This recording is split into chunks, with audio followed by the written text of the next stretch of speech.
I'd like to follow up that comment that you said that you grew up in a Christian faith. Mm-hmm. You currently work at a church, and you work at a church that is already in a state of unrest because of a preacher, or is it a preacher? Yeah, the bishop. The bishop who's politics, church politics. Identifies as lesbian. What has this done for you in this current environment? I mean, we are having a bizarre puritanical backlash of fundamentalist religion that is so incredibly, alarmingly intolerant right now in 2020 America. Are you still a person of faith? Do you identify as Christian? And how do you walk that line? And how does that influence your performing and your community building?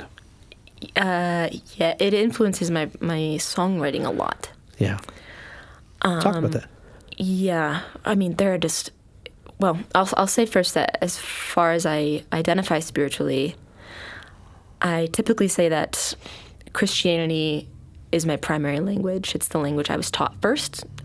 And the language that we speak determines how we experience the world. If you don't have a word for a concept, you almost can't hold a concept in your head. Yes, right. Yeah, Kant. I'm English teacher here as well. Yes, and I studied Kant the as well. Enlightenment. Yeah, okay. Cool. So we need language, and the words that we have, and the symbol system, and the symbol sets that we have largely determine the concepts that we hold in our minds to make sense of the world. So my primary language that I was taught from the beginning is Christian, or Christianese, if you will. Okay. And, I've done a lot of, I suppose they call it unlearning, Sure. and ways that Christendom in particular has colonized and mass murdered and is terribly racist and horrible and really the root of a lot of systemic injustice in this country. So, I'm going to nod. I was raised with those ideas by a recovered Mormon grandmother who left the church and embraced secular humanism and atheism. Yeah. So, being critical of religion is my language. That might be my language, actually. My first language might have been that of atheism and religious criticism. Yes. It's not a bad language to speak. So even though I've done a lot of that unlearning, and I think that my belief systems have also been unlearned, I still, the way that I walk through the world, I cannot erase the fact that it's Christian.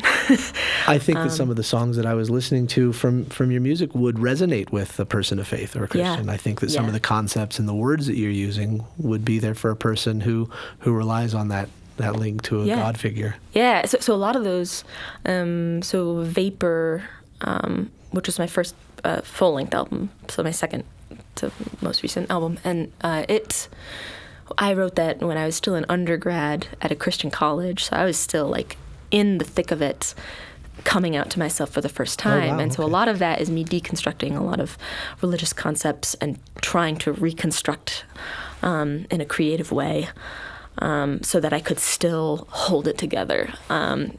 Altars, my most recent full-length album, is... I was just about to bring it up. Yeah, please go there. is more me kind of saying, F it. Like, I really can't. I can't. I can't make it work anymore.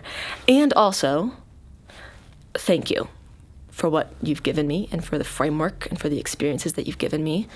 And so that's where I am right now. And I do, I work at a church. I pick the music every Sunday for this mainline Protestant Christian church. And I love those people, and I'm out to them, and they love me. And you probably love those songs as well, if you grew up with them. Yeah.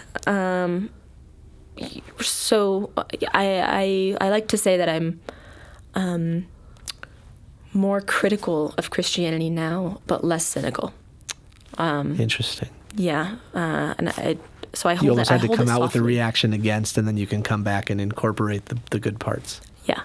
I can hold it softly, and I can see what's going to be bad and what's going to be painful about it, and say no, thank you. Yeah. So the title Altars, do the songs on the album function as different altars to different concepts, or what's the meaning of the title? Yeah. So it was a couple of years ago when I released that. I think we're coming up on 2 years in February. Okay. Yeah, I wanted each song to be an offering. There's a song on that record called Sometimes, and I wrote that when everything was crumbling, my belief system was crumbling apart. I didn't have any faith anymore, and I found myself to deal with that feeling of like the world dropping out from under you, your framework dropping out from under you. I found myself praying. And I was so frustrated with myself. I was like, oh, like that's the way that I deal with it, is to find comfort in God, and why did that frustrate you? Because I was like, this is not what I'm not doing this anymore. I see. I'm not doing it. You were trying something new. That's right. Okay.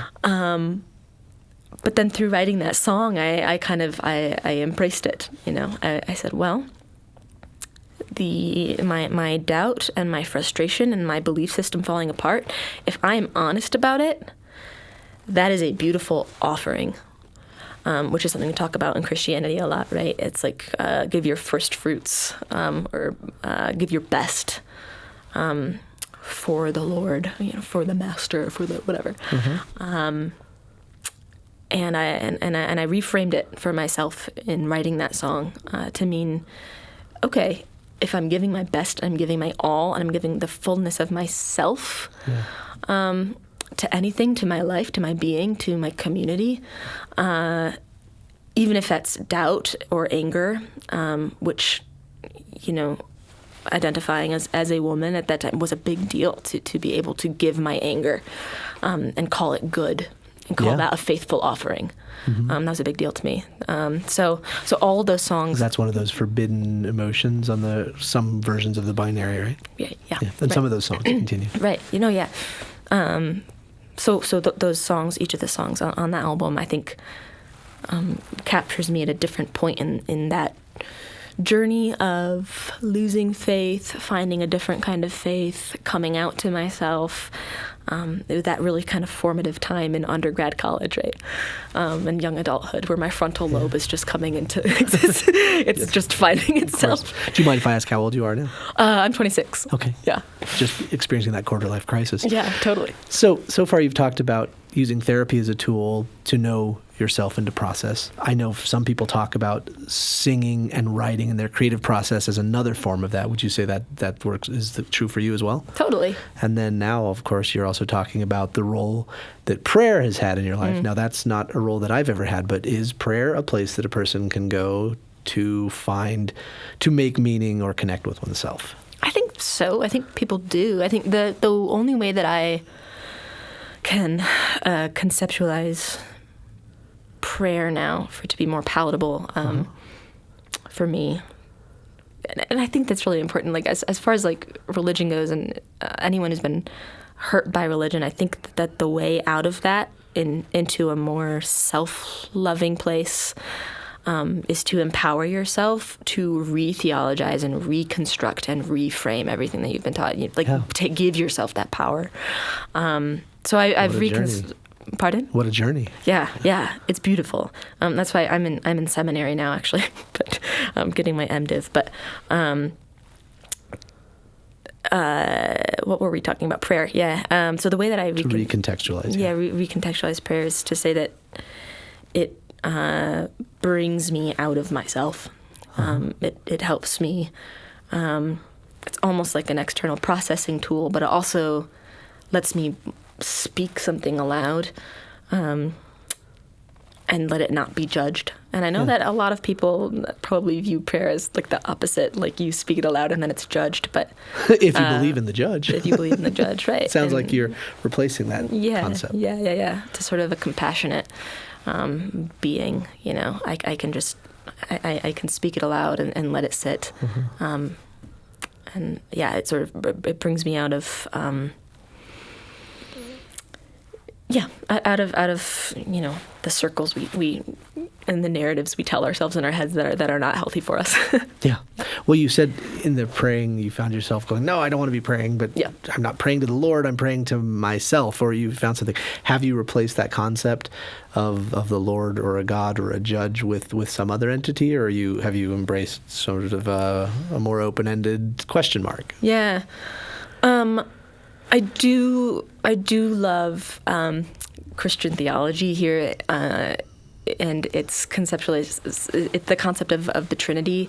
And when I was falling in love with my now wife, we had a big, long conversation about the Trinity, and we made it into this sort of artful dance. So the traditional notion is that it's Father, Son, and Holy Spirit, right? And it's like one God, three persons. There's no good way to explain it. That's always confused me. Yeah, it doesn't make any sense.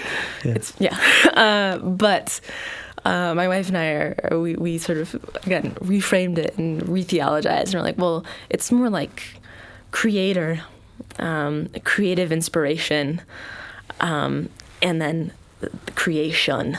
So we were like, there's like God, the creator, and then there's Jesus is technically like God's son, right? But we're like, that was the inspiration for God to create from the beginning, was this love for it. And the really important thing to remember, that I remember in Christian theology, is that Jesus is fully human. And there's a church father named Athanasius who said that God became man, God became human, so that human might be divine, like completely intertwined the two, and made them one. So you really cannot see humanity without seeing God, and seeing something divine there. So I hold on to that. But since this creator God was inspired by this human self, and out of that came all the rest of creation. This beautiful song, this piece of art, this painting, that, you know. So that's how, I don't know, that's God to me. And it's more, I think, holistic and palatable and inviting to me. Now, you mentioned your wife. Does your wife use she and her pronouns? Yes. Okay. Was she also raised religiously like you as well? Okay, so that's something you both have in common. Yeah, we met in Christian college. Oh, okay. Yeah. Interesting. Yeah, jokes on them. Yeah, and was she open about her sexuality at that time, or? No, we were both very closeted when we met, and then she had graduated and was a few years out. But by the time that I was coming out to myself, she reached out to me the very day that I had come out to my family. And just twist of fate. She said, "Hey, just thinking about you. How you doing?" I'm like, just came out to my parents as bisexual. I'm great. Cool. Right. And she came out to you? Yeah. And then she's like, "Hey, me too." Yeah.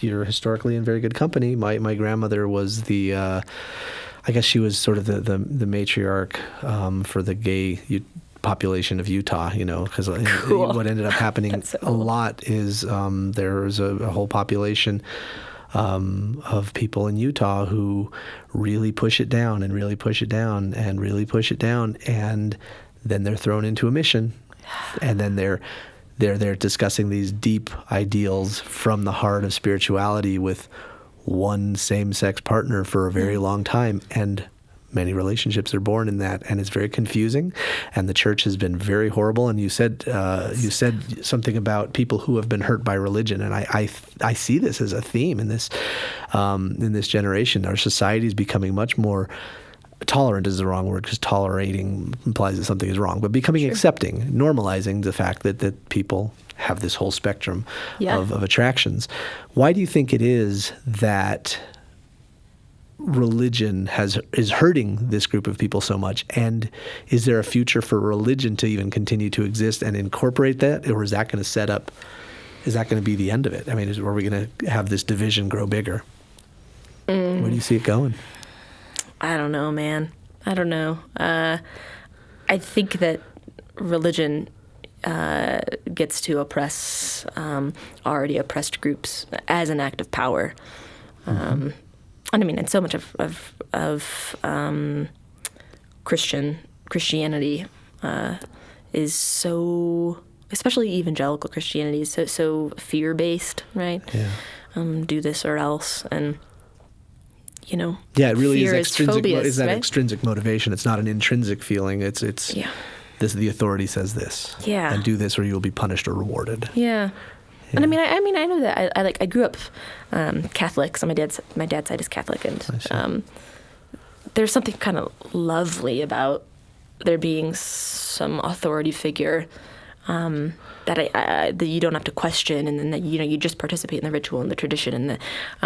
There is an appeal to some people for authoritarianism, even in politics, and we're seeing that frighteningly now too. Yeah. So I can see that. I think I could empathize with that desire.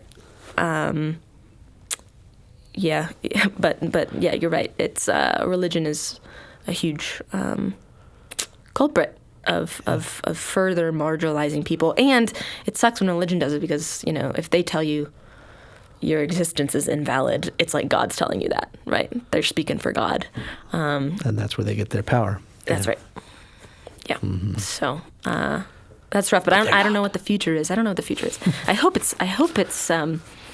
I have nothing against religion, as constructs to help people make sense of the world. Like that's what it is, and I love that, and I think that there are a lot of I'm a lover of ritual and a lover of incense, and like I am all for that. So when people come to your songwriter events that you do at the chimney place, because you have this love of ritual, do you present your singer-songwriter nights with some degree of ritual? Is there a pulpit? Is there incense? Is there a prayer? Everything is ritualized, but in life, everything's ritualized. But sure. No, there's no prayer. There's no. No, I try to make it as friendly to non-church folk as possible. I think it's off-putting enough that people show up and they're like, "Oh, this is in a church building," and I'm so hyper aware of that, and I don't. Mm-hmm. Because it's not a church event. And the last thing I'm trying to do is get people in the doors of the church for the sake of getting them in the doors of the church. Because there are people that they're like, hey, you want to come play some hacky sack or just have some pizza? And while we're here, brother, you want to hear about the Lord? The evangelical youth group, right, yeah. And now we're going to read, and we're going to pray together, and we're going to hold hands about it. And they got you, and then they lock the door, and they start asking about your sins. I can't. No, so it's not like that at all. I got pulled to one of those once when I was 12, and I was like, oh, really? No thanks. Did you walk away? I made it through the weekend. Wow, a whole weekend. Yeah, it was a trap. Okay, we can talk about that later. No, this is my interview. This is yours. Sure. But suffice to say, I'm glad that when you're hosting a song night, and for our viewers that are watching right now, if they want to go and share their songs or see a new singer-songwriter, please. It's not a church event. It's it's the church that I work for. They have a really big commitment to the arts. Yeah.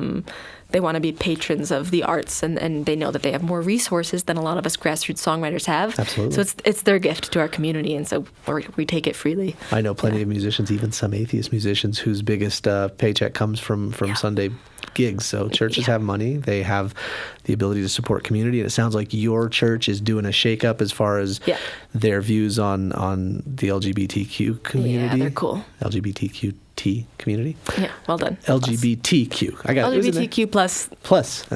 There's an IA in there as well at the end. But is queer still a safe umbrella? Yes. And then they're also hosting this event. How can people come and see this event? We have one tomorrow. I don't think this will be up by January 16th, which is also my birthday, by the way. Yeah. So follow us. Yeah, happy early birthday. Yeah, thanks. But when this does air, how can people find this and come and get involved? Yeah, so do a Google the Chimney Place. We have a Facebook account and an Instagram account, and we're in Lakewood, and it happens once a month. We do a songwriter in the round. Is it always on like the middle Thursday or something, or is it? It's usually on a Thursday. Usually on a Thursday, like the second or third week of the month. So well, I'm glad you're doing that and bringing community together. Trying. And I'm glad your church is involved in being open-minded in this. Yeah, me too.